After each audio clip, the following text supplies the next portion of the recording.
Hello class, welcome to Big Bang Data Science Solution, the Ramadan free program in exchange for $150 donation to any church, any masjid, any non-profit organization or family of need. Now we are in week number 5. In week number 1, we talked about why you should learn data science. So if there is a problem with the audio, please stop me at any time. Just let me know that if you can hear me clearly. It's working. Yeah, it's very. So in week number 1, we learned about why you should become a data scientist. Now, what does it take someone to become a data scientist? And then we moved into week number 2, where we talked about the CRISP-DM as a methodology used in conducting an analytical project end to end. So we talked about the first phase of this CRISP-DM, and it was business understanding or business analytics. Then we moved into topic number 2 or week number 2. We talked about the introduction to Python. We learned about basics about Python since we'll be using Python in this program. Then in week number 4, we talked about understanding data, exploring data. We talked about how to gather the data, how to identify the elements of your data, how to look for problems in your data, quality issues. And today we are going to learn how to fix whatever you discover in your data. It's called data preparation or preprocessing or transformation. So we are going to try to fix whatever we discover in data in terms of missing values, outliers, categorical data, duplicates, inconsistencies, discrepancies, etc. There is a lot of problems that you might not be aware of, but raw data has problems. Raw data probably might not always be ready for applying analytics yet. So it has to go through a process of preparing it, preprocessing it, transforming it, converting it, and bring it to a shape that is ready for analytics. You cannot simply use raw data and start building models on top of it. You could build something, but probably most likely whatever you are building on a raw data would be biased towards something. So in this today, week number 6, we are going to learn how to create a quality book report. Then we are going to use that quality report to discretize, binarize, normalize, standardize, factorize, a lot of methodologies that we are going to use to preprocess the data and bring it to a shape. So that is the plan for today. Okay, and tomorrow we are going to move into machine learning. Week number 8, we are going to move into machine learning. Then week number 9, we are going to do a continuation of machine learning. And week number 10, it is going to be the deployment into production. So for those who joined the program very late, I know you missed almost 5 weeks. So we got 2 options. The first option, so please, if you have, assuming that you have access to the Canvas, please go through the recording and schedule one-to-one session with me. Schedule one-to-one session with me. Let me share with you guys the calendar. Yeah, those who missed enough sessions, you got 2 options. Either you go through the recording, go to week number 1, click on the recording, and go through it, take notes, and schedule a one-to-one session with me, or directly schedule a one-to-one session with me, and I will be more than happy to address any concern, any doubt, any issues that you have. Okay?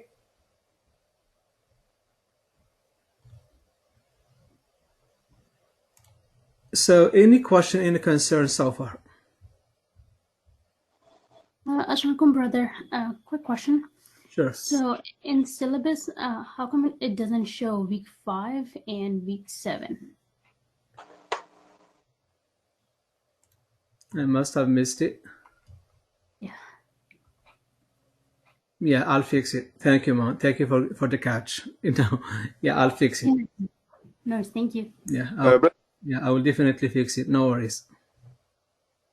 a question about so I'm on the canvas and I have account, dashboard, and courses. So how do I look at the recordings? Where would I find it under courses? Under the. Can you share your screen, Suhail? Yes. Let me. How would I do that? Hang on. Share my screen. I'm gonna make you presenter. Yeah. Okay. Can you see my screen or not yet? Not yet. Okay. I've said share on it, so it is entire screen. Share. So today we are going to talk about, this is the agenda. We'll talk about the introduction to data preparation. We'll talk about types of data, some transformation techniques, discretization. We'll talk about outliers, data transformation, missing data, handling redundancy, sampling, and unbalanced data set. Then we'll talk about the ADA, and we'll apply some visualization. So there's a lot of work, and this could be more than a session, but we'll try to cover as much as we can.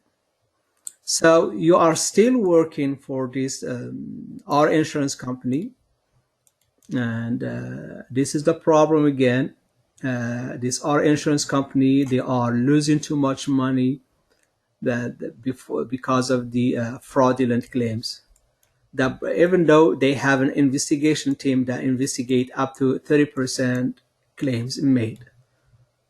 So unfortunately, this 30%, it could be, it's a random. Yeah, it's random. 30% is random, and that simply means it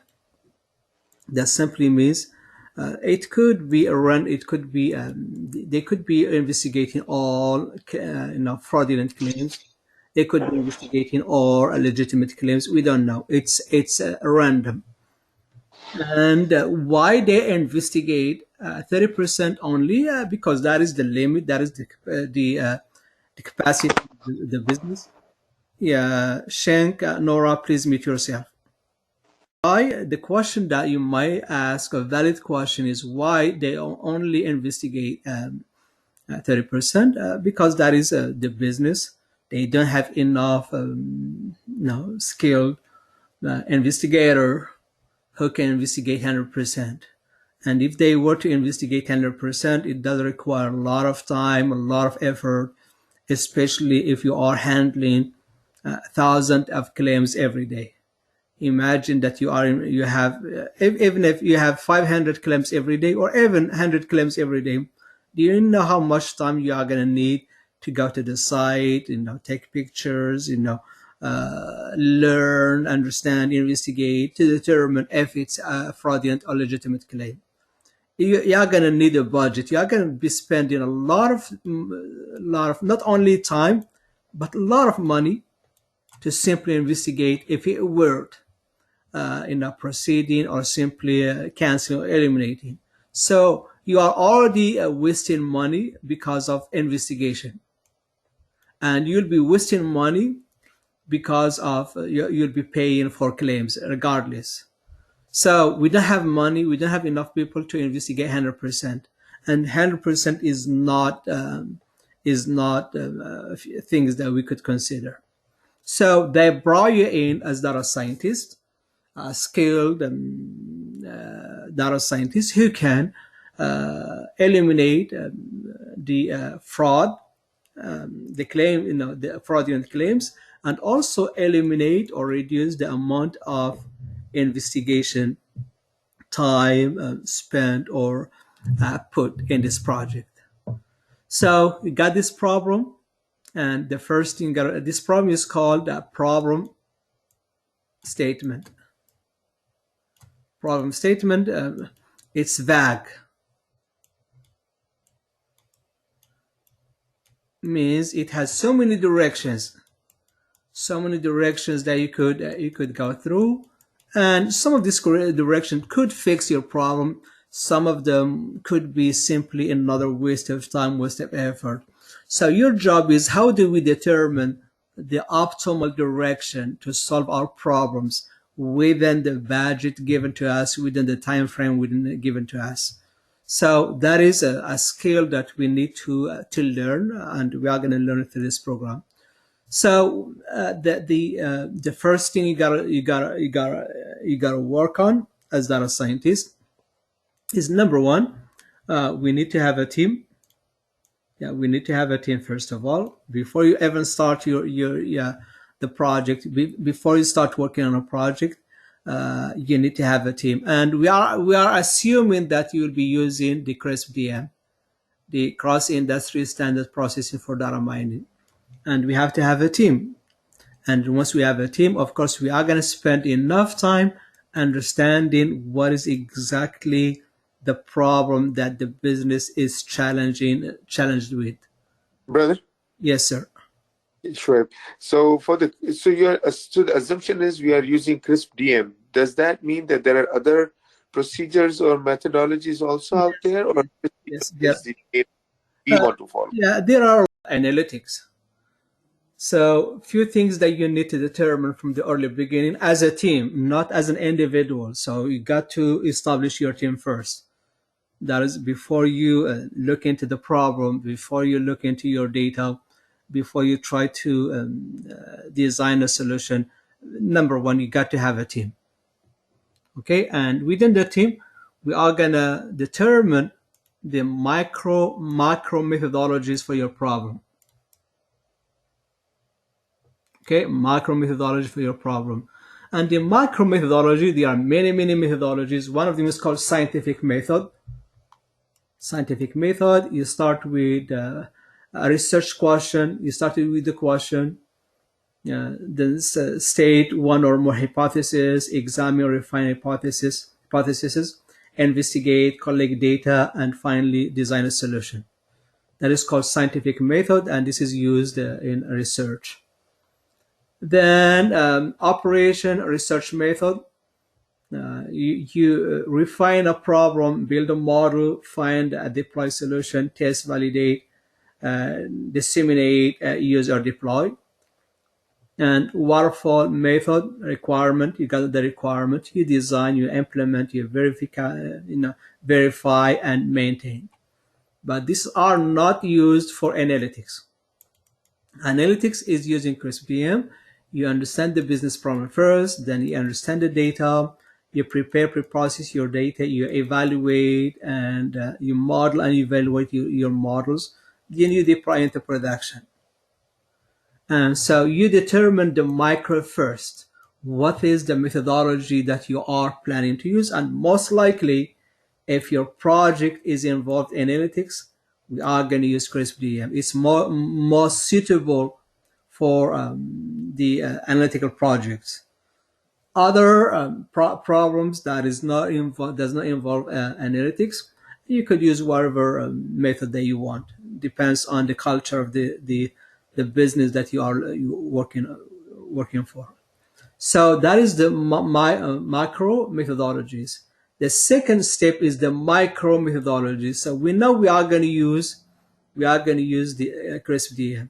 What is exactly within the CRISP-DM we are going to use? Are we going to simply explore the data, go through your data, find, visualize, investigate? So we are not doing anything that is fancy, simply trying to understand what has happened in the past and find out the patterns, find the signals, the trend, and whatever it is. So that is called exploration and discovery, simply trying to get a knowledge of the data. Or building a solution that is dependent on the data. So solutions, we have to have the data to design a solution. Or building a solution that is not dependent or are independent data. And I'm going to explain these three in the next slide. So you determine the macro, then you determine the micro. That is two things. After, of course, you build your team. And in your team, we talked about it, you have to have at least people with three expertise. You have to have a data expert, the domain expert, and you as data scientist. So what is exploration and discovery? In exploration and discovery, we simply don't need any machine learning. We could use only statistics. Basic statistics could give you an insight. Look into the mean, the median, look into the distribution, look into the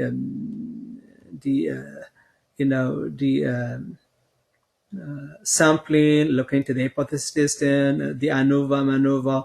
This is all statistics. It does not involve any heavy machine learning. You could do that, and you could get an insight. So exploratory data analysis does not require any effort. Of course, it's simple to do, and the value is it's not. I mean, the value is not that heavy yet to make a decision.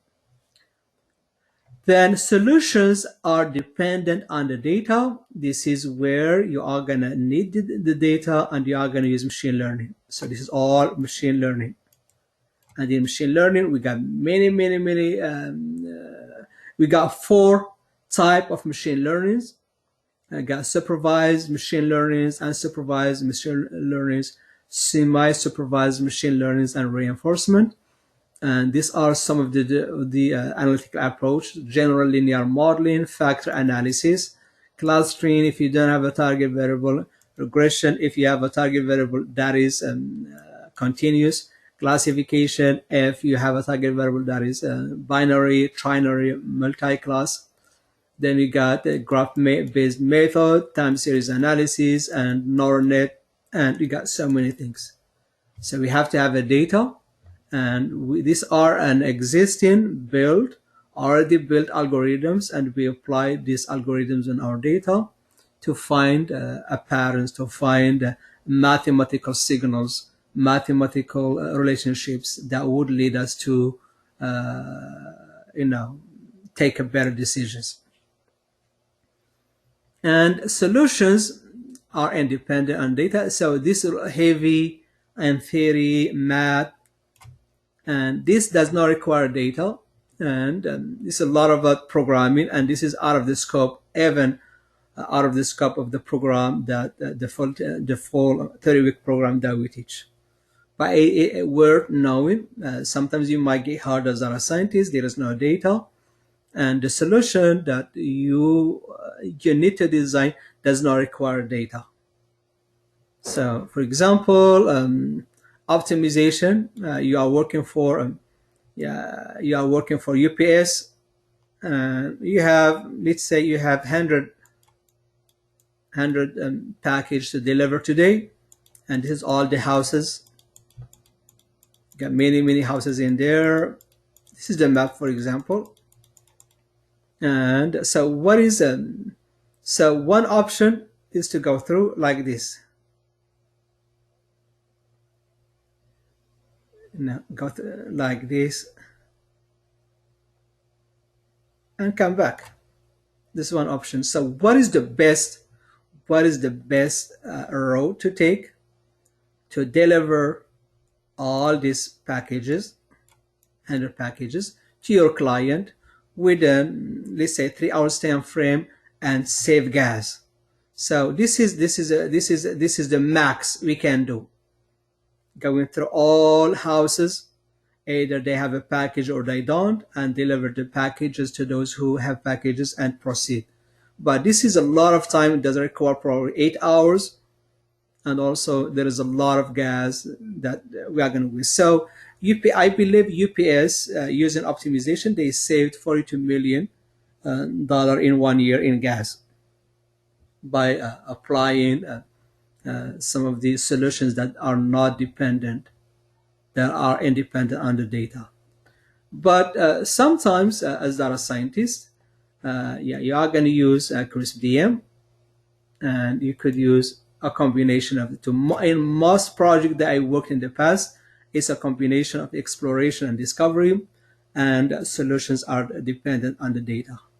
So you use the exploration to discover what statistically what you have in your data, and use machine learning for predictions for advanced analytics. Questions? Questions, please. I'm good, Mo. Thank you, guys. So let's proceed. Yeah, I'm gonna close this. Yeah. So the question to you, yeah, I mean, the answer to your question, no, this is not. It is not only CRISPR is not the only approach. There are other approaches. Hi, Mo, it's Mazhar here. Can you go back to the slide, please? Yeah, I closed it. Okay, let's open it. So, no, we have a problem that we need to really identify that, what solutions we are really going to pick out of it, right? Like, whether it is a mathematical solution or whether it is a linear solution. So how we can really get to that right solution? This is just based out of experience, or we have like operational research kind of the data structure that is predetermined, like the shortest path or something. Based on that, we have to pick that solution. So again, if you are working on an analytical project, I'm talking about analytical project where you need to use analytics. You need to use the CRISP-DM, Mhm. and CRISP-DM is phased. So your solution is somewhere here. Correct. Solution is somewhere. You cannot determine solution from the beginning because you don't know what you have in the data. The data, it could be you might have a solution within your data, you might not have a solution. So unless you understand your data, unless you spend time understanding your data, I don't think it is possible to determine a solution, regardless of how experienced person you are. So we are going to forget about the solution, forget it. So now tell me, what is your problem? Okay, let me understand your problem first, how you are struggling, why you are struggling, what is, gather as much information about the problem as you can. Then try to transform that business problem into a quantifiable analytical problem. Try to frame it, try to bring it into manageable pieces, analytical pieces. Then once you have, and of course, as I said, you should be working with your team, especially at this phase. You should be working with the main expert and the business expert. They are going to explain, they are going to help you clear any doubt that you might have on the problem. Okay, so Okay. once you are done with that phase, then you are going to move with the data. So when you move your data, you are going to find that your data is not what you were thinking of. It could be nothing. Then you are going to be struggling, collecting more data, uh, putting effort to learn about your data, learn what do you have in the data. Is the data suitable for the problem? Do you need more data? Is this data enough? Is this short? Is too many? Then you need to investigate your data much better by looking into the problems, the qualities, find out, do you have a duplicates, do you have any problems in there in terms of outliers, missing values. Then you need to address a lot of questions on your data, where the data is coming from, how do we generate this data firsthand. Is it through logs, is it through surveys, is it through business and gathering, how do we have a data. So try to answer as much questions as possible. And So in a typical project, right? Like how we do in the non-machine learning project is every task is timeline. Like you get like 2 weeks to deliver, right? And most of the time we know that based out of experience how the task would usually will take to deliver, Okay, so since this is the data understanding, it cannot be a finite one. Do you really see in a real-time project that, okay, so this is a more recurring and a long-lasting task, or you also set a deadline that the data understanding should be completed within the 2 to 3 weeks time? Unfortunately, yeah, it's really hard to determine how much time you are going to need because we don't. If you know your data, you can determine how much time you are going to need, but we don't know what is in that data. It could be a 1 hour task. It could be weeks. Depends on the availability of the data, depends on the requirement of the data, depends on the longevity or the time frame or the life of your data, and depends on the shape, the structure. There are many factors that you need to consider before you Okay. determine how much time you are going to need. And I don't think you'll be able to determine that unless you spend time. So once let's say that you worked on a project number one or project A, and you spent 8 weeks or 5 weeks or 2 weeks in simply trying to determine the quality of your data.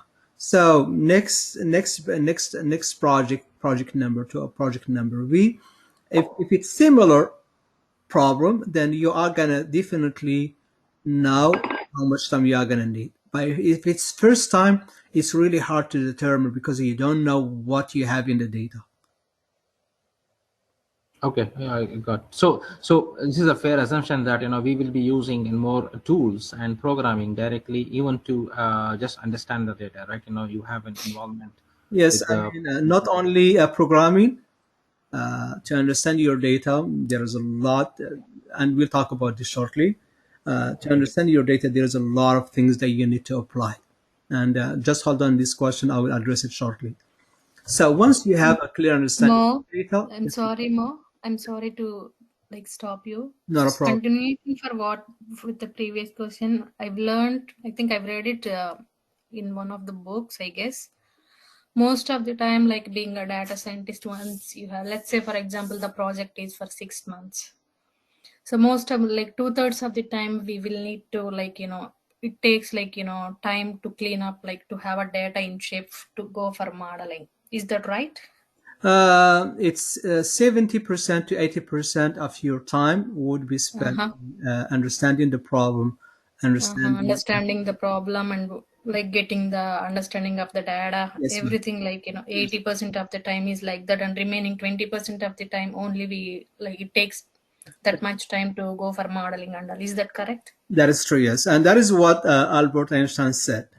I believe Mm-hmm. I shared this with you guys in one of the previous sessions.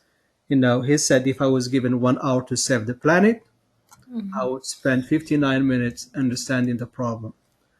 If Gotcha. I were given, here we go. So this is the philosophy. This is what I'm using for my project.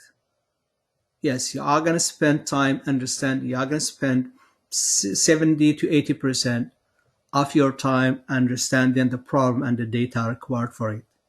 And in one of the projects that I worked on in the past, a 6 months project, we spent almost 5 months and few weeks in the phase number 1 and 2 and 3 of the CRISP DM. And after that, the solution is easy task. The solution Yes. is easy if you have a clear, crystal clear understanding of your problem, crystal clear of your data, and your data is ready. And that too, whatever the understanding, it's my understanding, whatever the problem that we understood from the data, that should be in a right way. It should not be in a wrong way. Yes. Okay. Gotcha. So now we have, we understood the problem, we understood the data, we are going to prepare it, and this is going to be your 59 minutes. 59 minutes out of 1 hour. Out of 1 hour, and 1 minute, 1 minute for modeling and deployment. For modeling, at least for the modeling. So yes, enough heavy, dirty hands-on would be required for the three first phase of the CRISP VM. So before, when I first thought about it, I really thought that the modeling and the evaluation is going to be a task that requires more time. But I mean, with 4 lines, and we are gonna see this once we get into machine learning. 4 lines of code could you could build a model, just 4 lines. Whereas you are going to need hundreds of lines of codes for data preparation and data understanding. Okay, so in terms of data understanding, are you clear, brother? Brother asked a question about this. Are you clear? Yes, thank you. Yeah, welcome. So I'm going to close this for now. Close this.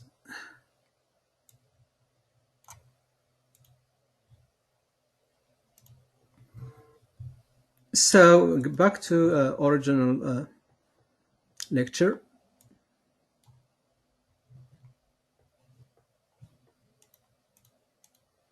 Okay, so we are gonna in business understanding, we need to understand the objectives. We need to understand. We need to frame the problem. We need to have a measurement. We need to identify the target variable. If we know we are going to need to do some prediction, we need to identify the analytical approach.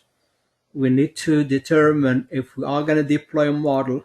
So from the beginning, you should know if this solution that you are trying to design would be implemented into production. If you know that the model requires deployment, then you need to prepare for it from the beginning. Don't wait all the way to the end when you want to deploy and you are not ready. I've read in one article that 70% to 80% of projects, 70 to 80% of the projects, analytical projects, they fail at the beginning, start, or end. Why they fail at the start? Because there was a misunderstanding of the problem. If you misunderstood the problem, of course, I really don't care about your solution. You are addressing a wrong problem, so your solution wouldn't mean anything to us. So it's fail, regardless of how great your solution was. And if you design a solution that is great, but you are not able to deploy it into production, then it's failed. It failed. So 70% to 80% of the projects, they fail because because of a complicated and hard start, or start's not clear, and the end is not clear either. So as data scientist, you really need to consider these few things. Otherwise, your project will be labeled as failed. So you have to know if you will be deploying the model. If yes, then prepare for it. And how do you prepare for it? At least we are going to need from the business, we are going to ask the manager to provide us someone, to bring someone with the deployment background or the development background. It's called the AA, architect, engineer, or something like that. I mean, it has a name, or simply a developer. So we have to have a developer from the beginning. These developers, they know how to, then they are going to learn about the projects. They are going to know about the problem itself. They are going to have a clear understanding of the data. They are going to know how we prepare the data, how we build the models, how we are going to optimize the models. And once we pass it to them for deployment, it is going to be an easy task. They know what they are supposed to do. Otherwise, if you don't have a developer from the beginning, you are going to wait all the way to the end. And now you have to explain everything that you have done in the last 5 months in 1 hour to the developer, and and expect to deploy your model right the way that you want. It is going to be very, very hard to translate everything you have done many months in few hours. So if you know you are going to be deploying the solution to production, you have to have You have to prepare for it. Okay, and we need to have a team, and we need to have a strong relationship with the stakeholders. You have to build, you have to create your own channel to communicate directly with stakeholders. Otherwise, the stakeholders, they are going to guide you. They are going to tell you, this is not what I need. You need to do this. You need to do that. You need to try this. They are going to provide a lot of feedback to fix your problems right as they appear. Otherwise, it is going to be so expensive to fix them towards the end of the project. Imagine that you are working on a project with a team, everybody was everything was smooth, happy, you got a lot of insight. Then towards the for 6 months project, towards the month, the 5th month, you find out that there was a slight misunderstanding of the problem. Imagine what's going to happen. You got to redesign everything from scratch, and it's not going to fix it. Yeah, not going to be done in a day or two. So the project is going to be delayed. So you should have fixed this if you were to build a channel, communication channel with stakeholders, and keep them in the loop, keep them informed on a regular basis, on the daily basis, on the weekly basis, whatever frequencies that you established by keep the momentum going. Okay? Any questions, concerns, please? No, I'm good. So, brother, you said that the person that we need to have from the beginning, what is the function of that person? It's a developer. It's just someone with it's called AA. Let me bring that one another lecture. Is that AA a programmer, or is he It could be a programmer, it could be a developer, it could be anyone who is going to help you to deploy the production in the model into production. So when you say build a team, is he part of the team? And if so, is he he or she is going to be part of the team if you know that your model is going to be deployed into production. So this is the typical team. So we are going to need it's called AA, architect. We are going to need a data scientist, which is you. This is you. You are going to need data expert. You are going to need application architect, AA, and you are going to need data analyst if required. And of course, on the top of this, you are going to need a manager, someone who manages the entire project, and you are going to need some expertise, domain expertise, and the business expertise, legal expertise. You are going to need those.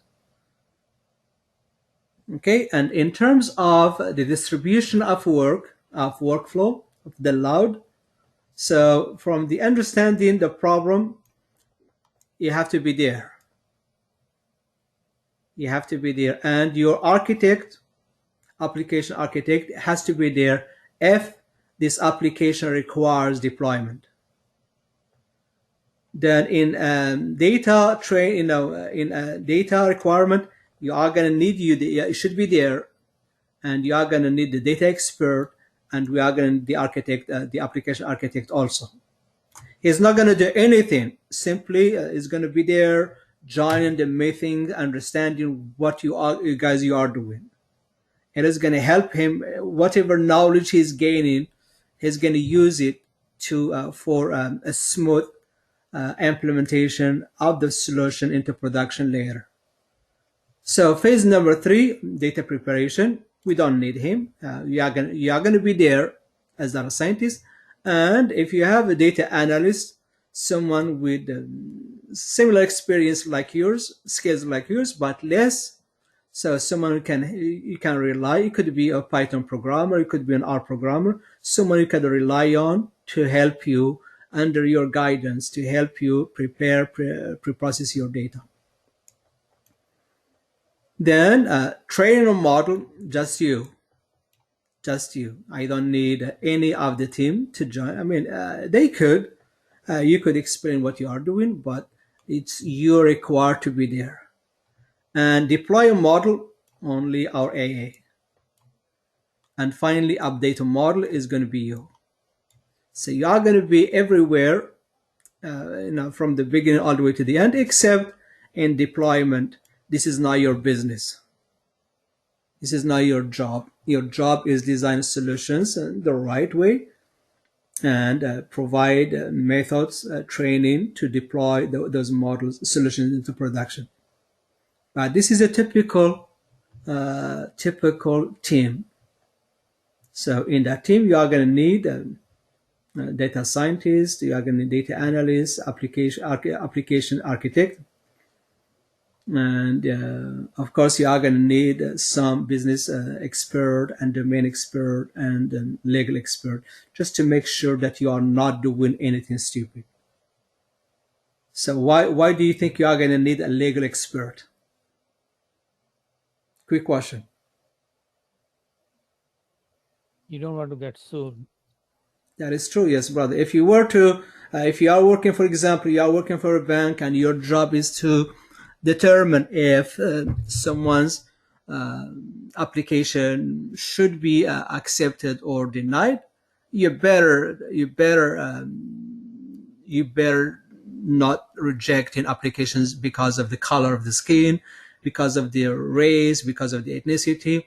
So we have to have some legal expert who can help us determine what do we need to include in the data, especially if you are making decisions on humans.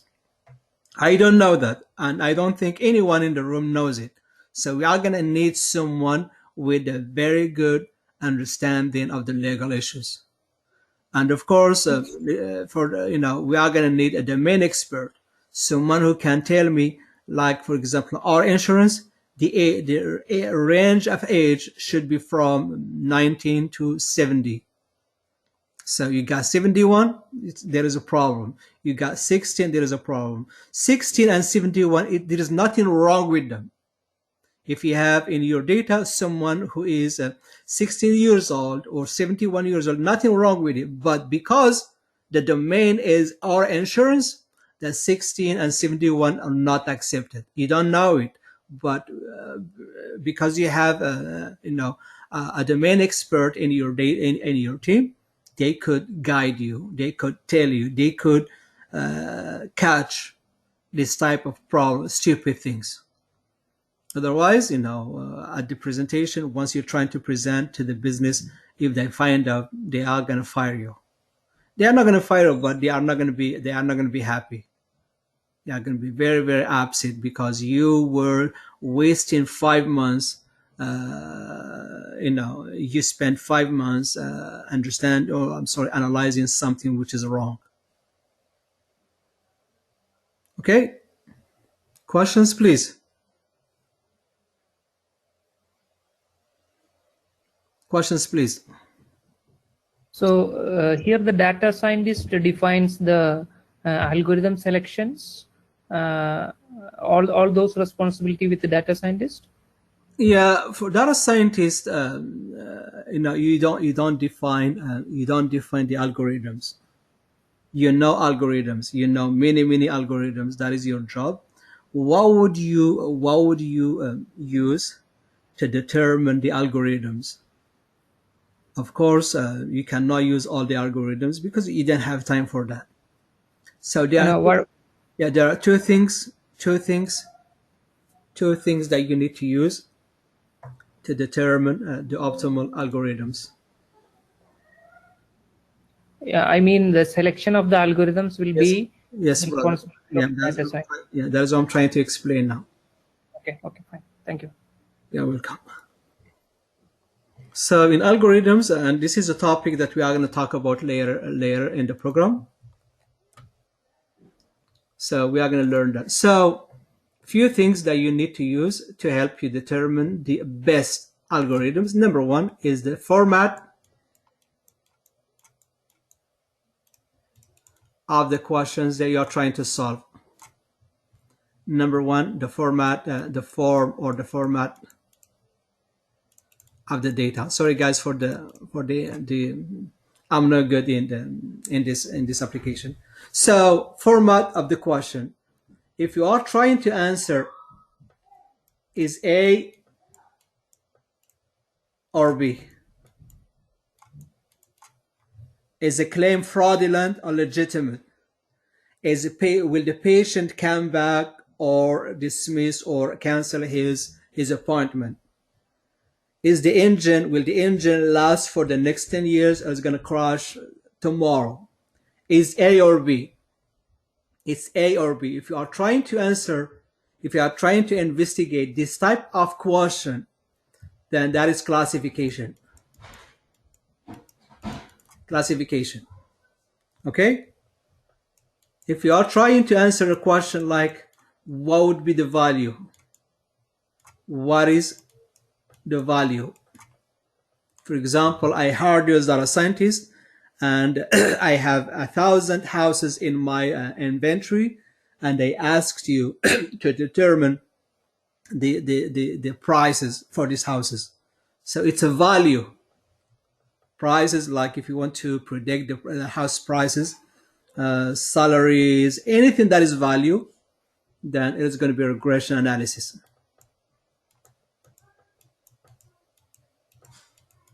It's going to be regression classification. And we are going to learn about this terminologies later in the program. So if you don't know, if you are simply trying to group your data, trying to segment or group using mathematical similarities and dissimilarities, that is called clustering analysis. If you are trying to find if anything that is suspicious, you are trying to find if there is an intrusion detection within your system, if you are trying to find if we have a fraudulent transaction, anything that is not normal, you're trying to find anything that is not normal. How you define the normality or normal, that is a business question. Then we are going to use anomaly detection. And of course, there are other examples. So the format of the question that you are trying to solve would help you to determine the analytical approach. The second one is if you want to start with the data. Okay, the first question, do we have a data? Do we have a data?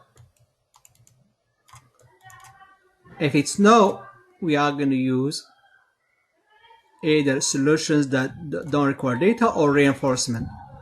Reinforcement. Do you have a data? Yes. So this is no, this is yes. And if you have a data, then the second question, do we have a target variable? If it's no, we are going to use clustering analysis.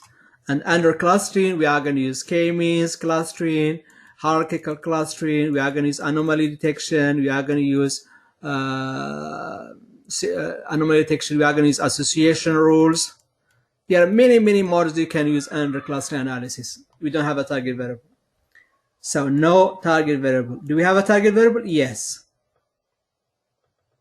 So we got a target variable. And the second question, what is the type of your target variable? Type of target variable.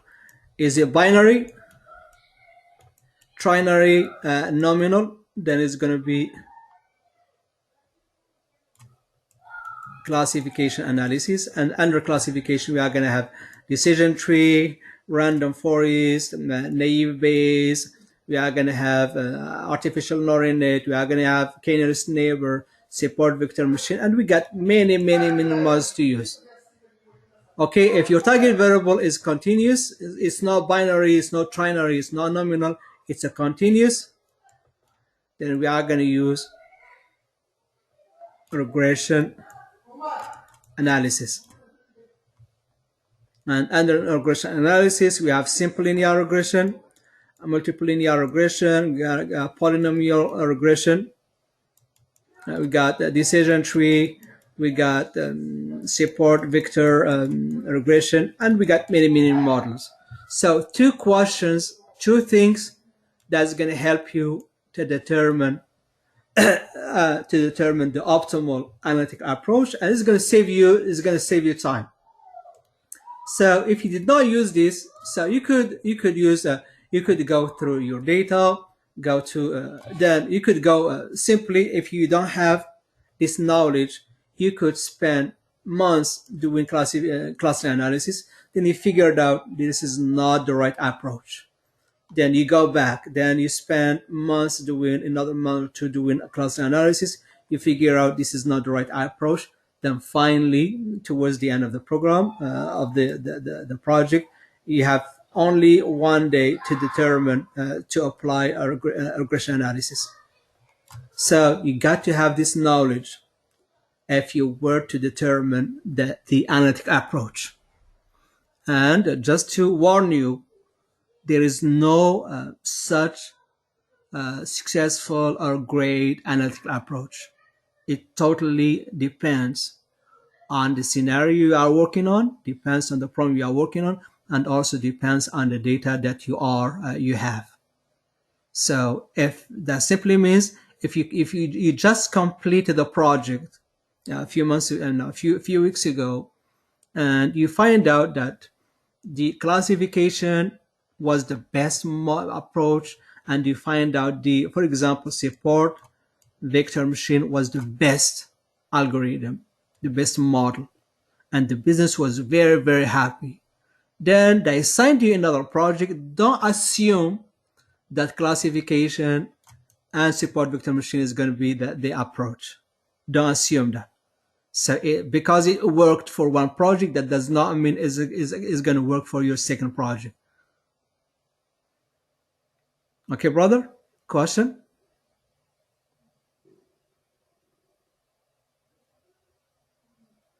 Question, concern? And sorry, guys, for some terminologies that I used, but it's still early to learn them. So we are going to learn in the coming weeks. Yes, I think it's just orientation for me.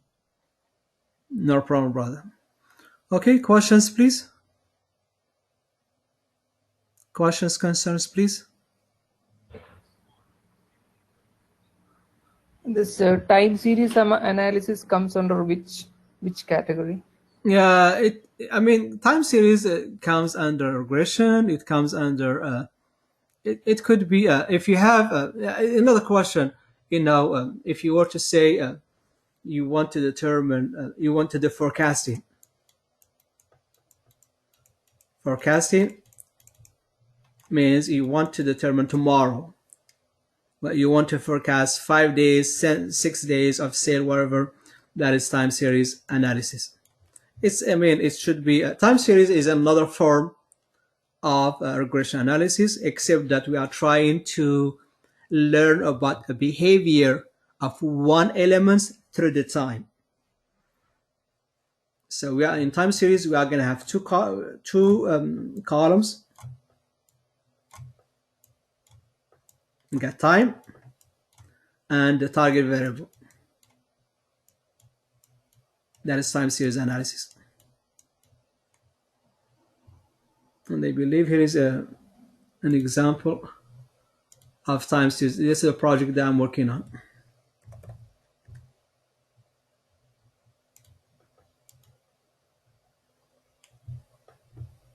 In the start. Okay, let's proceed, please.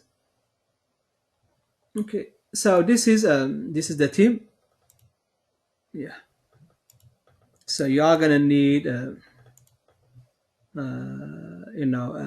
research lead or domain expert. We are going to need a data expert. We are going to need you, and we are going to need a manager. This is for a typical project, but if you know that you are going to need, you'll be deploying, you are going to ask for your application architect. And data science is three-legged stool. You have to have a domain expert, data expert, and yourself. Why do we need? What is going to happen? I mean, a three-legged stool cannot stand if one leg is missing. You know it. So if we have a domain expert missing, we could probably work on a wrong problem. If we have a data expert missing, we could be working on wrong data. If we have you missing, of course, there is no one to build a solution. So we got to have at least 3 expertise within your team. And that is the first thing you need to start with.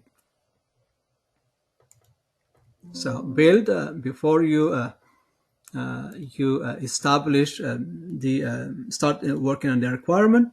The first thing you got to do is build your own team. Sometimes it's really hard to do that. And trust me, guys, I'm struggling with one project I'm working on right now. I struggled with it because there is no team. Yeah, there are few folks in the business that can address my concerns, but I need an expert in the data, expert in the business who can work with me on the daily basis, on the weekly basis, on a regular basis to address any concerns that I have. So what is holding you, brother?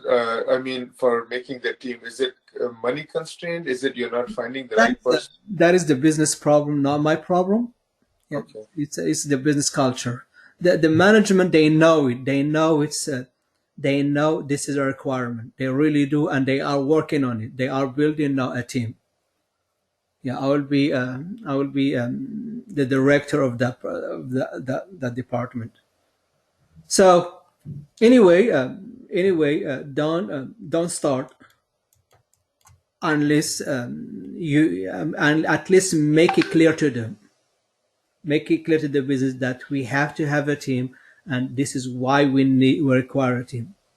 Make it clear to them. If they don't support you, so then at least you got covered. Towards the end of the, once you are ready for presentation, you bring that up. And they will ask you, this is not what I'm expecting. You tell them, I warned you from the beginning. I asked you to help me with a team. Now, why? I don't know if I'm doing what I'm supposed to do, but I don't know how accurate what I'm doing because there is no one out there to address any concerns they have from the beginning. So just make it clear to them, leave it there.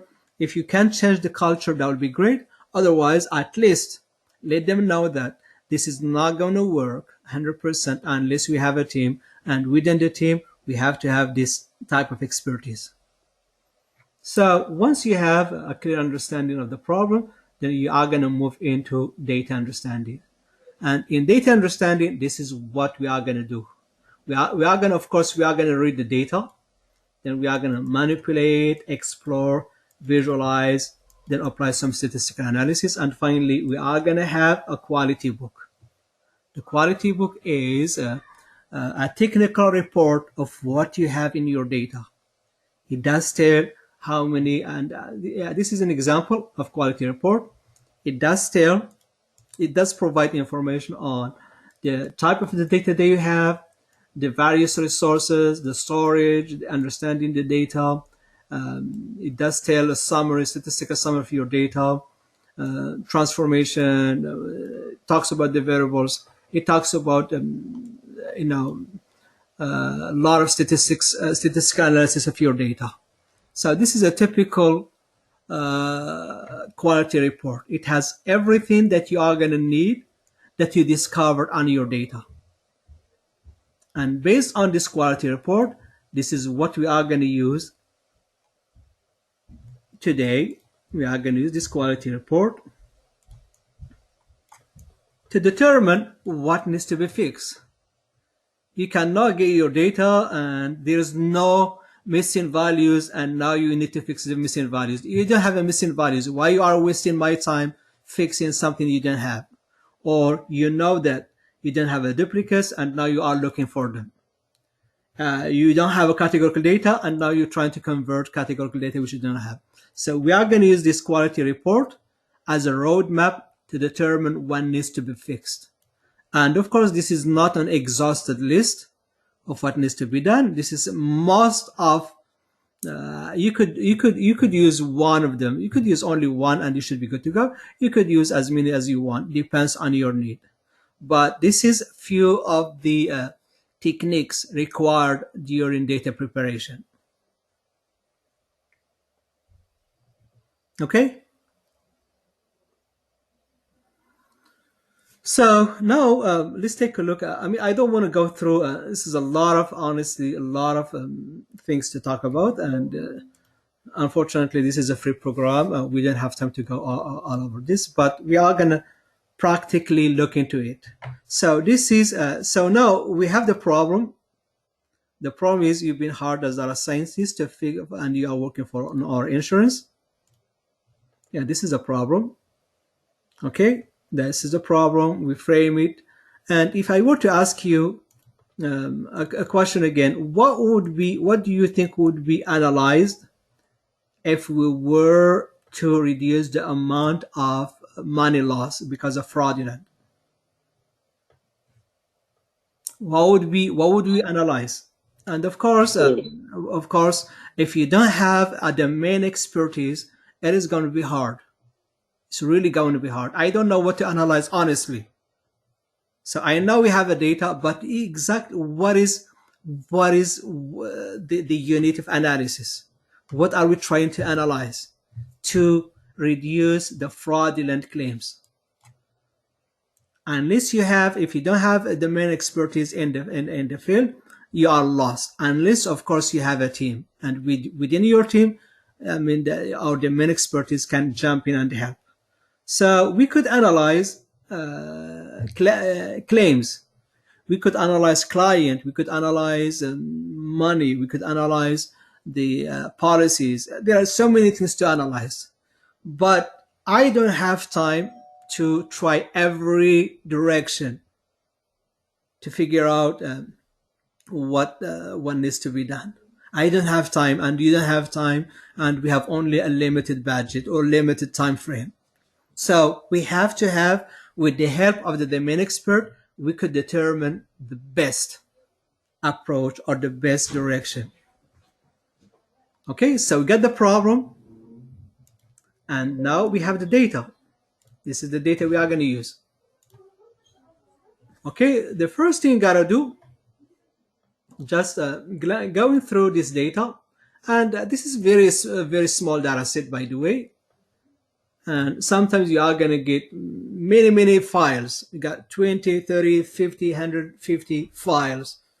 And you got the data in a spreadsheet. You got data in Excel format, in text format, in PDF, in audio and video, in many format. And also your data could be scattered and across many sources.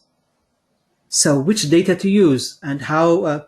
what data do you need? That is a work. That is a task that need to be accomplished or be completed working with your data expert. If you don't have a data expert, then prepare to face the music. So anyway, we got this data, and so we have some. So this is customer data. Policy number, policy bin date, policy, umbrella. This is policy. So even though we are going to be analyzing the claims, we are allowed to export or to bring data from different disciplines. You cannot only stick with claims data. Claim is the unit of analysis.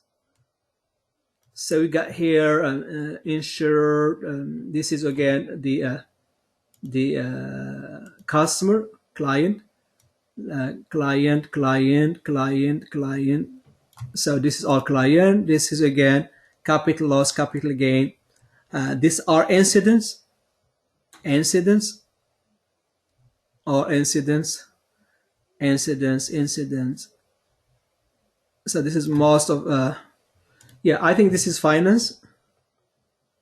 Yeah, this is finance, or this is payment. So you have some payment information, and we got the incidents.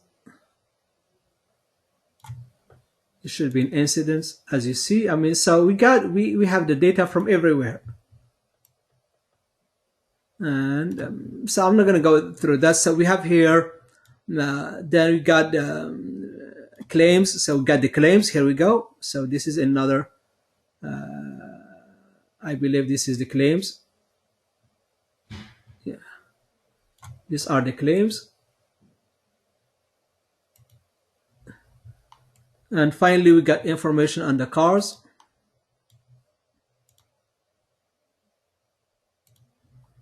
And we have one animal in there, and that is a target variable. So as you can see, we got the data from everywhere. And this is your, I mean, you are not going to get the data. I mean, this data is not, the data provided to us is not as is in the production. So the data scattered everywhere, and we were able to collect and gather and merge and join files to come up with this final version. And just that is that is not your business, by the way. This is not your job. If you know how to do it, that would be great. It's not your job. Your job is to analyze your data. But some companies that might try to use you as much as they can. So the data that collected, gathered together, is not in one location, and it might not be in one location, it might not be in one shape, in one format. And at the end of the day, your job as data scientist team and analytical team is to come up with one spreadsheet like this. Questions, concerns, please. Questions, concerns, please. Good morning. You guys, those are sleeping, and you need to say something. No, no question from me. I do have a question. Yes, sir. Hello. Yes, say it. Yes. So my question is, this mapping sheet which you are currently using, was it given? Is it normally given by a client like this sheet, or If do you you are, need? if you are very lucky, yes. If you are very, very lucky, yes, your data will be given like this. Yeah, If but if you are not lucky, then you need, once if you are not lucky, honestly, so once you determine your clear understanding of the problem, then you should be able to design an ABT. ABT is called ABT, or for short, and analytical base table. The analytical base table is based on what you learned from the problem. What do you think you are going to need as far as the data is concerned? That is called ABT. Okay, so, and we are going to take the ABT, and as I said, if you are very lucky, the business will provide you the data right away. You don't need an ABT. The data is there. If you have some SQL skills, and that is why you need to learn some SQL, then you are going to be given access yourself to read the data from servers, from databases, and of course, you are not going to use all the data generated across your company. You are going to need the data that needed for this specific problem. So you need to learn how to grab your data, select from where, and the conditions to pull only the data you are looking for. And once you pull the data, you need someone to go through it to make sure that the data is correct, the data is accurate, the data is is timed, the data is the right data. If you don't have the skills, you don't have access, then you have to work with a DBA, with your domain expert, to pull your data based on what you understood of the problem. So for example, you went through these objectives, you went through all steps required to understand the problem, and you know that you are going to need, this is a table, you know that you are going to need, for example, so you know you are going to need, number one, you are going to need target variable, you are going to need demographics,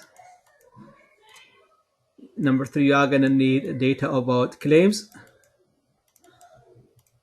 number four, you are going to need some information about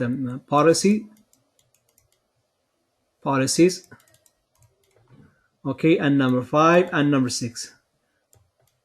For example, okay, in demographics, you are going to need age, you are going to need marital status, you are going to need, for example, education level, you are going to need this and this and this.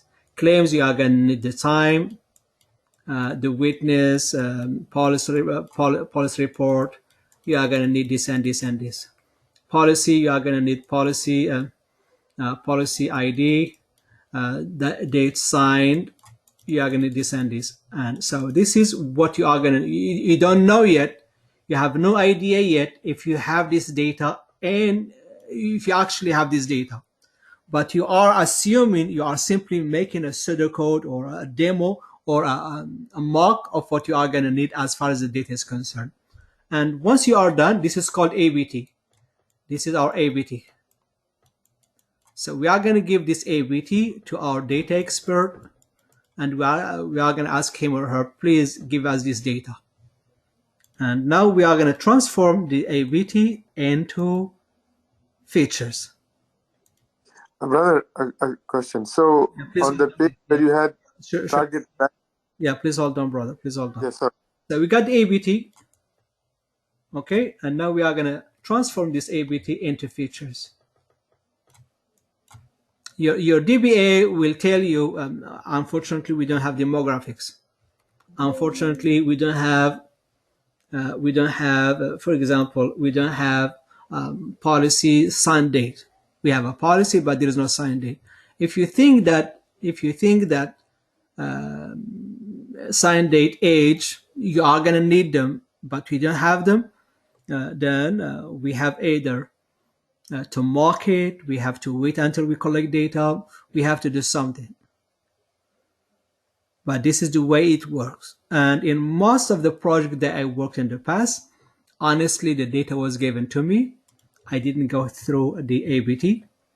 Very lucky, I didn't go to ABT. But these are the best practices. In case there is no data, you need to design your ABT based on what you understood from your data, from your problem, and you need to work with your DBA to extract your data, to transform this ABT into features. We are going to transform it into features, and we are going to collect the data, then we are going to read the data into whatever tools you are using. In our case, we are using Python. Then we are going to manipulate, wrangle, explore, visualize, apply some statistical analysis, and of course, we are going to have a crystal clear understanding of what we have in the data. Okay, Shuaib, and now you have a question.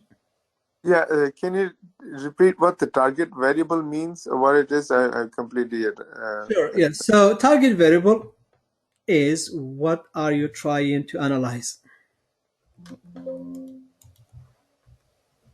What are you trying to analyze? So we got this data here. And we already went through as a state to be state. So as a state is we are losing money, even though we have an investigation team that investigate up to 30% of the claims. That is as a state. To be state is we want to stop fraudulent loss by 50% for 6 months and 50% the second 6 months. The measurement is applying this percentage. Now the unit of analysis is we are going to analyze claims. We are going to concentrate on claims, not the clients, not the policies. Of course, we are going to use information from clients. We are going to use policies information. We are going to use many information from other discipline, but the concentration, it is going to be claims. So claims is going to be our concentration. And what are you trying to do with the claims? What are you trying to do with claims? We are trying to determine if a claim is what?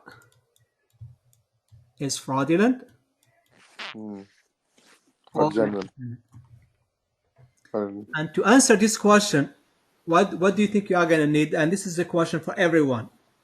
What do you think if you were to answer this question? Let's say this, Hussein, he just called in. Yeah, Hussein, he just called in. My God forbid, just called in to report an incident. Okay, Hussein just called in. Say Hussein is our client for the last 5-6 years, and he called today and said, Mo, I have an incident I need to report. How do we determine that Hussein is fraudulent or legitimate?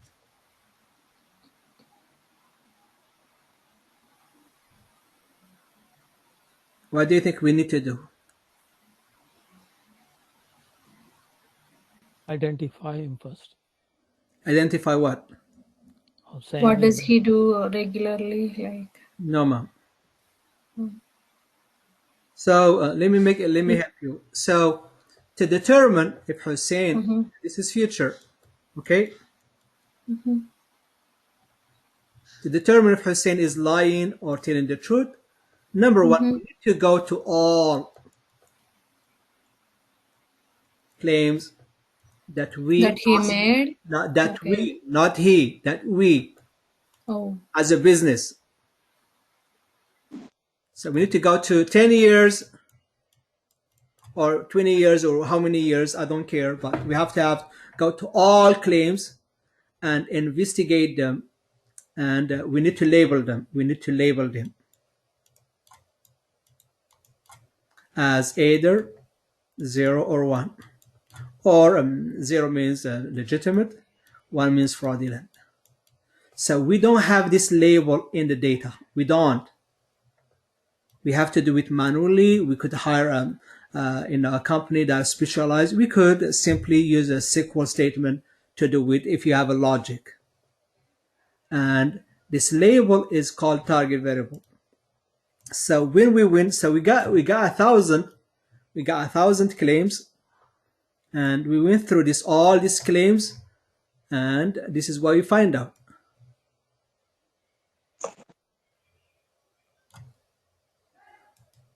Excuse me, I have a question here. Yes, please hold on, sir. Please hold on. I'll let you ask your question. So we went through these 1,000 claims. So this client, he is 48 years, and he's been with us 328 months. This is his policy. And the claim that he made, it was fraudulent. He lied to us. How do we determine that? We have our method of investigation. So we hired a company that specializes in such investigation. So we have to go through all claims that we processed in the past 10 years to determine if they were legitimate or fraudulent. It's a pain. It's a pain, if you are not, if you are transforming your business into data-driven decision management, it's a pain.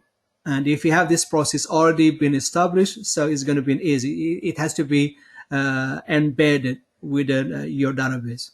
But we don't have this field in the database. This is something that we extracted, we added to the data set by investigating one claim at a time. It's going to take you a month. It depends on your logic. If you have a logic, you could design this column within 5 minutes. Go through your SQL and say if a claim is this and age is that and marital status is this, then give it a 0. and otherwise give it a 1. Just simply very simple logic. But if you have a logic, you could simply design your fraud report column very easy. But we want to have an accurate column, and this column here is called target variable. This column holds the this is what we are going to investigate. It does hold information that we are going to need to determine if Hussein claim is fraudulent legitimate. So to determine if Hussein claim is legitimate or fraudulent, number one, we need to go back to all claims that we had and determine that. So, and once we have this data set, and once we have this column designed for our data set, this target variable added to our data set, then we are going to use scientific method to understand what would cause, mathematically, what would cause a claim to be fraudulent using the given data, and what would cause a claim to be legitimate given data. And once we learn that mathematical relationship, we can definitely apply it on Hussein. And based on that, we can determine if Hussein is still in the truth or if it's a lie. That is called the target variable. Yes, yes, brother. Now you had the question. Nair, Niyas. Yeah. So in this case, the data labeler should have an understanding of the business logic, like what records will be labeled as legitimate or fraudulent. Yes, you have to have your own if you don't have, sometimes it's easy to determine that label using your logic. But if there is no logic, then you need to investigate manually. So you need to hire someone, and this someone, they are going to go to the address of this client, or they are going to do their investigation, or they are going to go through his social media. Probably he could if I was playing with my car, then I get hit my car by then I'm going to call the insurance, then I'm going to get paid for it, then I'm going to boast it and say, hey, I lied to this insurance and they paid my car in full. So there's a lot of ways to determine if the claim was legitimate or fraudulent, and past claims legitimate and fraudulent. And one of them is tracking those persons through their social media, asking the neighbors, asking their friends. There's a lot of ways to do it. Asking the police, So it does require a lot of time to determine if a claim was legitimate or fraudulent, if you don't have a logic. I'll give you another way, another good logic. So let's say that you work for a university, and your job is to determine if students will graduate within 4 years or won't graduate. So one logic, and you have so far you got 200,000 students that past students. So one way to determine, and some of them they graduated, some of them they are still. So one way to determine if they'll graduate is simply putting a logic in there. If they are making straight A's, then they are gonna graduate. This is a very simple logic. Go through all your database. Do you have A? Then pass. Do you have less than? You have C? No, pass. That is a very simple logic. You don't have to hire anyone to create your target variable. Just simply apply your logic and you come up with your target variable. But a case like this, our insurance, logic might not work. You have to have a special team that need to go through physically and manually through all these claims to determine if they were legitimate or fraudulent. Okay, yes, are you clear? Yeah, I'm clear about it. Yeah. Yes, I'm good. I'm good, Ma. Good. Yes. Other questions? Yeah, Shank, Nora? Yeah, I understand. Good. Okay. So we got a target variable. And now Can I fire one more question, please? Yes, sir. Yes, as many questions as you can. Yeah, here comes one tricky question. Like if we can understand the classes by using some logic while labeling, then what is the need of an ML in this case? Because I can use that same logic whenever I get a new data. Correct. So good question. You know, so the logic. So why do we need to have a target variable for this case? So we want to determine the mathematical relationship between everything that is blue, and this is all everything is called predictors, and this animal called target variable. So we want to find. You cannot apply your logic to a case to more case. So let's say that your logic is says if you are 17, you are a smoker, you broke up your friend, you are divorced, and you are an associate degree, you are a liar, you are gonna commit fraud. Let's say this is the logic. Otherwise, you are gonna your claim is gonna be illegitimate. Are you with me, brother? So let's assume that is the logic. So let's say that tomorrow you have 20 claims, and they are fraudulent. We lie to you, but we don't meet your logic. We have PhDs, we have masters, we are not smokers, we are not 17, we are 35, 50, 60, whatever age, and we don't meet your logic. So what are you going to do? So applying a logic to tomorrow's cases is not a guarantee that you are going to get it right. So instead of applying a logic, so what we are going to do is we are going to find out the mathematical hidden relationship between all the blue and the green. And I understand the concept. Yeah. It's more of it's Mazhar here again. So it's more of in data mining here, that So this is the using the historical data, we are finding the facts, and then mixing the historical data and the facts, and use this as the data to be fed into the new model to determine whether the new data has a fraud or not. Right? That's what we are trying to achieve here. So the way it works, brother. So the way it works, so we have here anything that you see in blue is called anything that is in blue is called predictors. And the mathematical function we are going to determine is this is y, and this is x1, x2, x3, x4, and xn. So of course, machine learning is all math.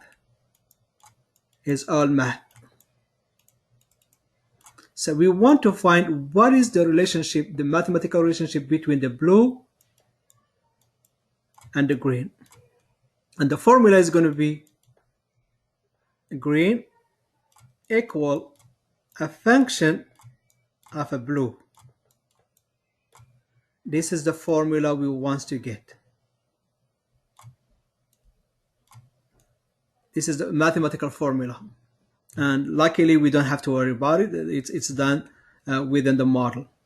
So let's say this: the green means the y equal a function of age multiplied by 2 plus let's say property damage minus 7 plus policy plus our model, for example. So this is the formula, and the y is going to be either a 0 or 1. So tomorrow when Hussein calls me, Hussein is 45. I'm going to take his age multiplied by 2 plus his policy minus 7 minus this, then we are going to get a 0 or 1. So this is the formula we are trying to extract from the this is historical data.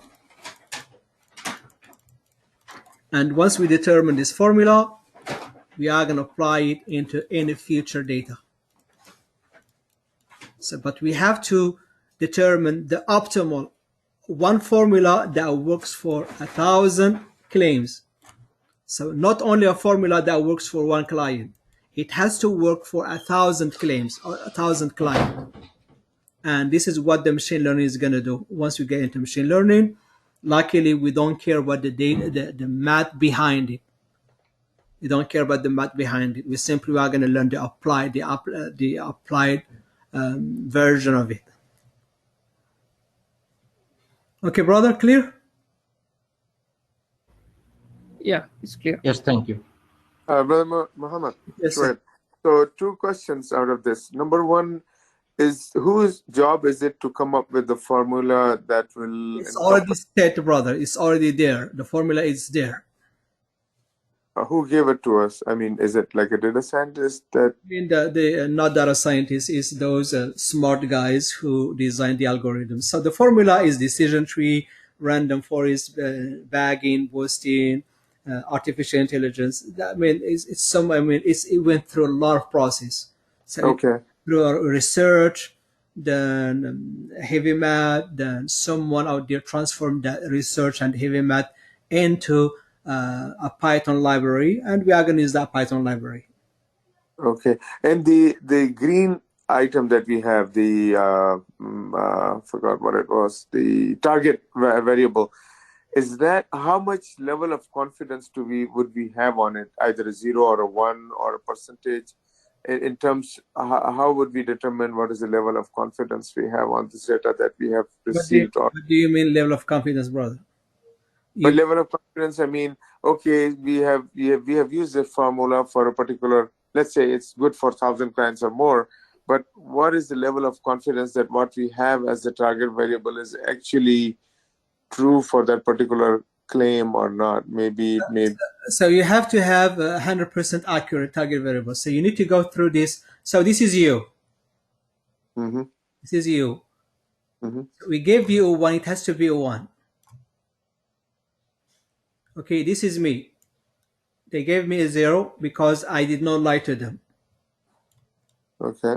Because if you if you have wrong value, then of course we are gonna the formula is going to be wrong. Mm. So we have to make sure that this target variable is 100% accurate. Is that what you are asking? Yes, yeah, it's accurate, and I'm talking about historical data. We have to go through all the claims that we processed in the past, and we have to determine if we process them correctly or incorrectly. I know for sure the business would have a method to do that. They have their own logic. They have their own system to determine if the claim was fraudulent or legitimate. Okay. They do, but we have to have 100% correct target variable. Okay, so now we are gonna read. We are gonna go to Python.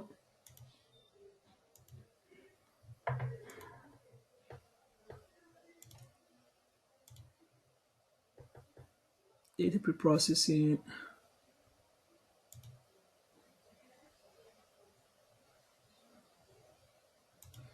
Okay, so we are going to read this data.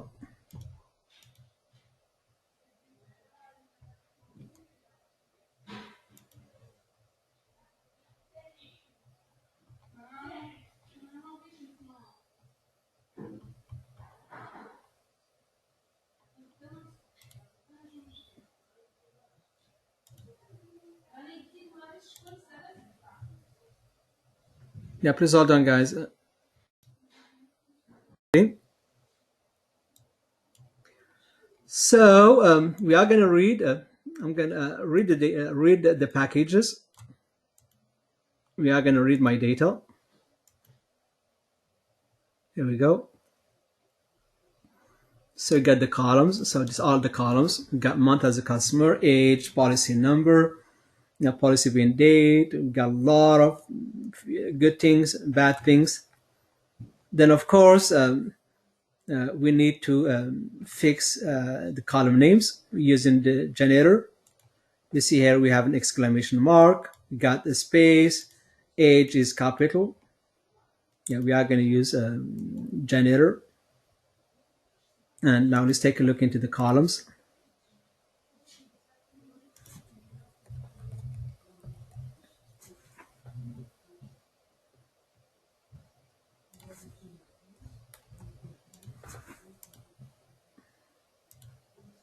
Here we go. Now we got age. We got capital. Now all capital. Now we got lowercase. We got policy, space, number, space, exclamation mark. And we got the policy, underscore. So it's always good to have and always good not to have special characters in your column names. Always good to not to have all lowercase, no space. Always good to have. So last week we learned about the info, provide information. We learned about the describe, transpose. Then we looked into our target variable. So, and this is very important to remember. Based on the historical data, we find out that 75% of claims they were legitimate and 25% they were fraudulent. If Hussein calls in today and we were to guess, just calls in today to report a claim, what would be our guessing? If we were to guess using historical data, We'll go for 0 then, because that's more liable, I think. yeah, 0.7. we are going to say Hussein is 0. What? 75%. Yeah. But there is a chance there's 25%. It could be 1. But this is too much, 25% error, too much. So they hired you as data scientist. And we want to fix this. So this 75%, 25%, it's called it's called dummy model. It's dummy model or Bayes model. This is something we are going to base our analysis. It's called also Bayes model. So you need to know what is your Bayes model, what is your guessing. If we don't hire you as a scientist, I'm gonna tell the manager Hussein is not lying, is lying 25%, but he's telling the truth 75%, and it's your job to determine what you need to do with Hussein. But if I'm telling them, if I hire you and you are telling me Hussein is 90%, 95%, 0, and 5%, 1, which one do you think is better? Is 75-25 or 95-5? 95. Yeah, this is what we want to do. This is what the machine learning is going to do to us. It's going to beat. We're trying to use machine learning to beat the guessing. This is what we have in the historical data, and we are going to need to beat this, and this is what we are going to do in the coming weeks. So we looked into target variable, we visualize it, and now we are going to do we are going to look into data visualization. Okay, I'm going to skip a lot of this, and let's start with visualize the categorical. So we are going to visualize policy state and incident state. CNN.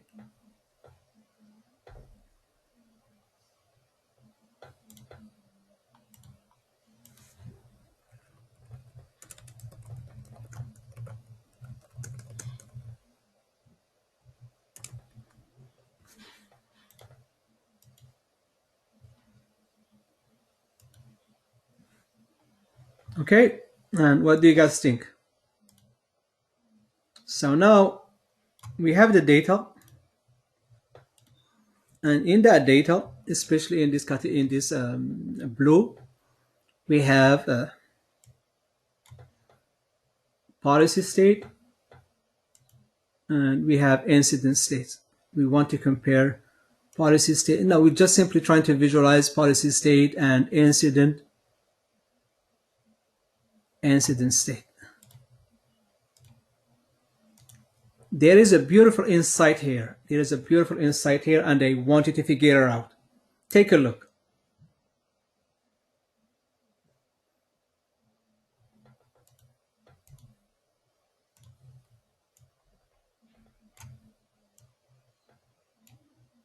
Any guess, please?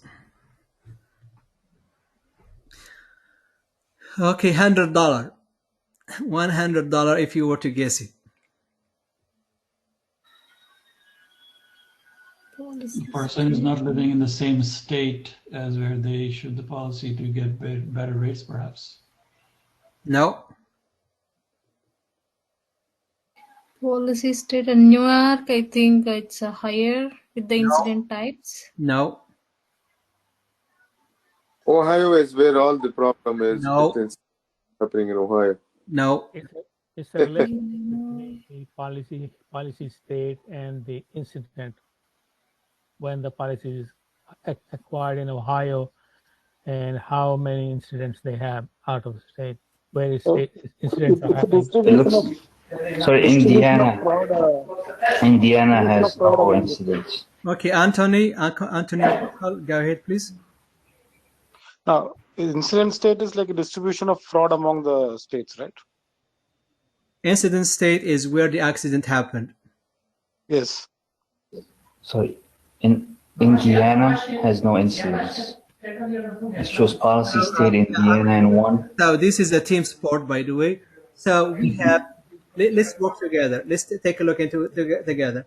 So incident policy state. So this data given to us was taken from Ohio, Indiana, and Illinois. 3 states. 1, 2, and 3. And when you call us to report a claim, you are calling us from South Carolina, Virginia, New York, PA, North Carolina, WV, Ohio. Only one Ohio. What is the insight? What insight? Can I? That the accidents happen. The data model is not having a sufficient data to decide whether the claim from the other states are. Yeah, we are not talking about data modeling yet.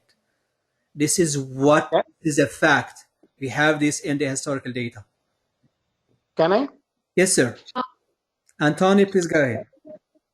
See, this clearly shows it is the fraud incident because the source of the policy is only from 3 places, but the claim is coming from multiple places, which is the indicator that something is going wrong. Yes, but it's not an indicator that is a fraud. That is fraud. It is the fraud. No, it's not. No? Would you look at the distance, how far the states are from the policy state, the incident state, like how far are those states? Maybe they're drivable. Yeah, so what would be the action plan for the business? What would be the insight? I guess those incidents need to be investigated if they are really living in those states where accidents are happening. It could be there's a lot you can do, but that's one thing. We have we have insurance, we have the policies were issued in 3 states, but the incidents were calling from out of states. So simply means problem with the data itself that we are going to tell the business. We are going to tell the business. We increase the premiums in the other states and leave the Ohio, Indiana. Yes, Rama, you are very, very close. You are very close. So to have like a distance. We are going to increase the premium if you are traveling at least 50 miles or a day, for example. So I know, so these people here, they live in these states, but they are doing business, or they are going to school, or they are doing something out of states. So we are going to increase. So in the policy, we are going to add a survey or a question, how far you are traveling. Okay, if it's let's say this 100 miles a day, then we are going to add at least $50, or we could ask, do you travel out of state? If yes, we are going to add $100 premium. If you call me, if you say no, and tomorrow you call me from an out of state, then I am not going to proceed with your claim. So this is a beautiful insight that we can simply help the business increase. Since we have problems out of state, we could increase the premium for those who are traveling, or for those who are lying to us, or for those who are doing business out of states. But would you consider somebody living on the border of a state, like myself? I live on the border of Pennsylvania, and I can get into New Jersey within 5 minutes. Would that still be considered out of state, because I get to go to get gas and all the other stuff from New Jersey because it's cheaper? So, but it's within a couple of miles. So would that be considered? I think they go by zip code. Yeah, and zip code, they're always plus and minus. So this is your zip code, and you got 25 miles right in all directions. If you pass that, then you could be considered out of state. Okay. Yeah, like a credit card. Yeah, I mean, credit card. You have a credit card, and it's assigned to a zip code, and then you travel 25 miles, and you are in different state. So when you use your credit card, it should be flagged, because your zip code is in Georgia, and you are doing transactions in Florida. So it should be flagged, but because we'll be using the zip code, and this zip code, your zip code, and the point of sale that you are using your credit card is very minimum, so it should not be flagged. It happened to me one day. I was traveling to Florida, just right in the border. I used I stopped for a gas, and I used my credit card, and it got blocked. Why? Is because they calculated the distance between my zip code and the point of sale, and it's miles. It's 150 or 100 miles, and of course it's going to be flagged. So the insight from this exercise is that we have a lot of calls from out of state, so we have to change the policy. One thing, so this is an indicator that we are doing something in the policies, and there is no way you can tell that from your data, unless of course you transform this data into graphs. So there is one insight. Another insight, let's do let's do 6. So what do you think? You got gender. You got gender here. And this is what we have. We have more incidents from female versus male. What would be your action plan? Raise the premium for the females, I guess. Then they are going to fire you. They are going to sue you. You can't do that. Yeah, that is true. I mean, yeah. It has nothing to do with Now we are taking now decisions on based on gender. That is going to be a legal issue. Yeah, we should not do that. We need to get additional factors of what the females are doing. Yeah, we know. Yeah, we know that female. Yeah, we have a fact that female incidents are more than male. We should literally increase the premium for female, but we cannot do it because that is discrimination, and some female might sue you.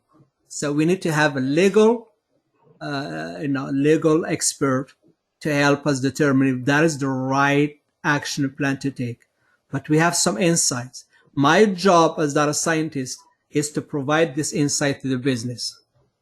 We are going to tell them, here, this is what we see. We have 3 states and all the incidents except the Ohio. Probably I would say 97% of the claims, they are from the out of state. 97 claims. So we have to do something about it. It does not, at this point of time, we are not addressing if it's fraudulent or legitimate. We have to do something about it because 97 out of states, that is something wrong with our process. So this is a beautiful insight that you could right away you are saving the business some money, right with this one side. The second insight, you could, if there is no legal issue, then I'm going to raise the premium for female, 1%, 2%, and of course we could investigate why we have more female. Is that they are not confident, they have babies, in the back, they are talking to them, are they talking to the phone? There is a lot. With all my respect to female students here. And we are going to do the same with the other features, all the other categorical features. In terms of numerical features, we are going to do histograms. So we are going to do, histograms. Here we go. Let's run this one more time. And I'm gonna do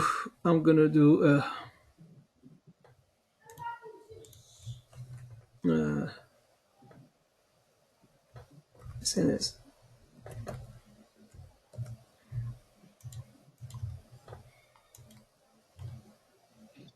There we go. Now I'm gonna run this and watch what's gonna happen.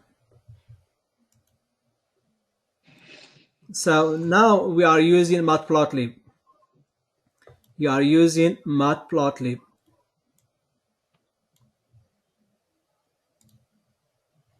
And when I did SNS.set, I am telling it, go ahead, use Matplotlib, but please go ahead and borrow some functions from Seaborn. And I will explain this tomorrow if you have time. So let's do that.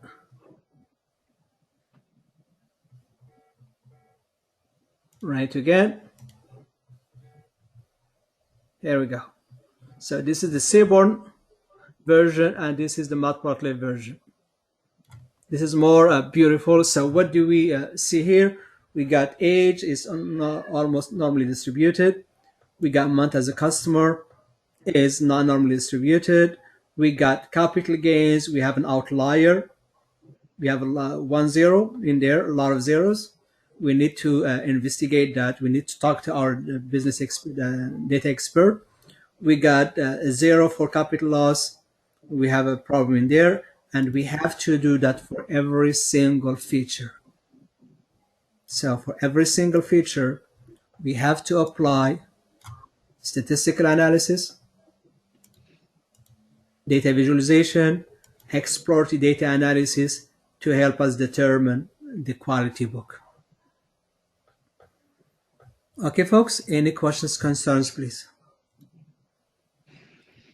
Good, Mom. Okay, folks, that's it for today. I'll see you guys tomorrow, inshallah. Until then, you guys have a great evening, and bye, everybody. Thank you. Thank you. Have a great evening. Assalamu alaikum. Thank you.